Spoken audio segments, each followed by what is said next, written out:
ഇപ്പോൾ രമേശ് ചെന്നിത്തല മാധ്യമങ്ങളെ കാണുന്നു.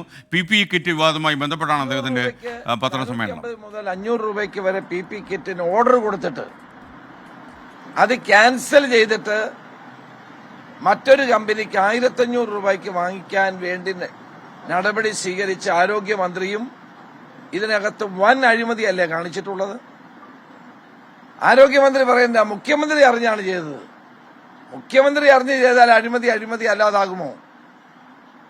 മുഖ്യമന്ത്രി അറിഞ്ഞാണ് ചെയ്തെങ്കിൽ എല്ലാ അഴിമതിയും നടത്താൻ കഴിയുമോ?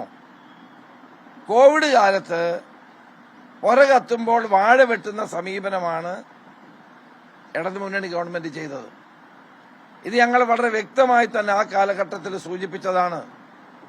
ഒരു ദുരന്തമുണ്ടാകുമ്പോൾ ആ ദുരന്തത്തിൽപ്പെട്ട് ജനങ്ങളെ സഹായിക്കാൻ എന്ന വ്യാജേന ഇത്രയും വലിയ കൊള്ള നടത്തിയിട്ട് അതിനെ ന്യായീകരിക്കുകയാണ് ആരോഗ്യമന്ത്രി ചെയ്തുകൊണ്ടിരിക്കുന്നത്.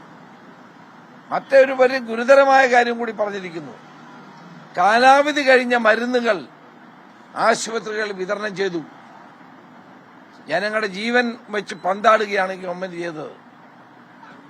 അപ്പോൾ ഒരു കാലത്തും ചെയ്യാൻ പാടില്ലാത്ത കാര്യമാണ് മെഡിക്കൽ സർവീസ് കോർപ്പറേഷൻ ചെയ്തത്. അപ്പൊ ഇതൊരു വലിയ അഴിമതിയാണ്, കൊള്ളയാണ് എന്ന് ഞങ്ങൾ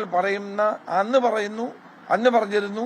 ഇന്ന് CNDAG അത് ന്യായീകരിച്ചിരിക്കുന്നു. സത്യമാണെന്ന് തെളിഞ്ഞിരിക്കുന്നു.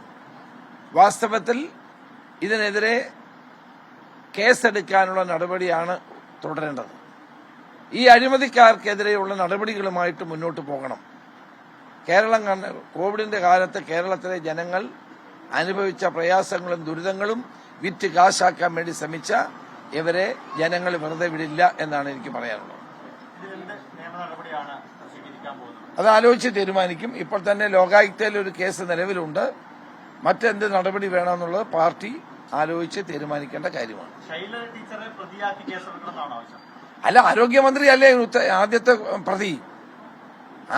പ്രതി ആരോഗ്യമന്ത്രി തന്നെയാണ്. അവരാകെ പറയുന്ന കാര്യം മുഖ്യമന്ത്രി അറിഞ്ഞാണ് ഞാൻ ചെയ്തത്. കേരളത്തിലെ മുഖ്യമന്ത്രി അറിഞ്ഞ് ഇങ്ങനൊരു അഴിമതി നടത്താമോ? അപ്പം മൊത്തം സർക്കാർ ഈ കാര്യത്തിൽ അഴിമതിക്കാരാണ്. അഴിമതി ചെയ്തിട്ടുണ്ട്. ധനകാര്യമന്ത്രിയും ആരോഗ്യമന്ത്രിയും ചേർന്ന് ഒരു കമ്മിറ്റിയാണ് തീരുമാനിച്ചതെന്നാണ് പറയുന്നത്. ആ കമ്മിറ്റി തീരുമാനിച്ച നടപടിയും തെറ്റാണ്. കുറഞ്ഞ വിലയ്ക്ക് PPE കിറ്റ് കിട്ടുമായിരിക്കെ കൂടിയ വിലയ്ക്ക് വാങ്ങി എന്നുള്ളതാണ് സത്യം. അന്നത്തെ സാഹചര്യത്തിൽ കൂടിയ വിലയ്ക്ക് ഓർഡർ ചെയ്ത കമ്പനി 21 ദിവസം കഴിഞ്ഞാണ് സാധനം കൊടുത്തത്. അതിനു മുമ്പ് 450 രൂപയ്ക്ക് കൊടുക്കാമെന്ന കമ്പനി അത് അപ്പോൾ തന്നെ കൊടുക്കാൻ തയ്യാറായിരുന്നു. അവിടെയാണ് പാവപ്പെട്ട ജനങ്ങളുടെ ദുരിതത്തെ വിറ്റ് കാശുണ്ടാക്കാൻ ഈ ഗവൺമെന്റ് ശ്രമിച്ചത്.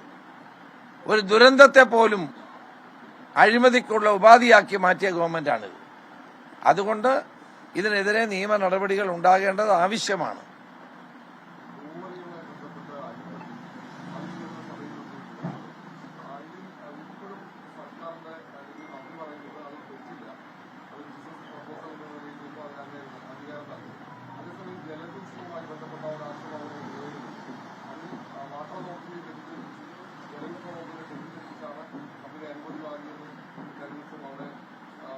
ഇന്ന് അതുമായി ബന്ധപ്പെട്ട വിഷയം ഞാൻ അസംബ്ലിയിൽ എന്റെ പ്രസംഗത്തിൽ ഉന്നയിക്കുന്നു.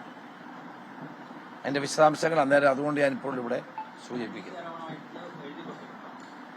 അതൊന്നും വെളിയിൽ ഇപ്പം പറയാൻ പാടില്ലാത്തതാണ്. സ്പീക്കർ നിയമസഭാ ചട്ടങ്ങൾ അനുസരിച്ച്.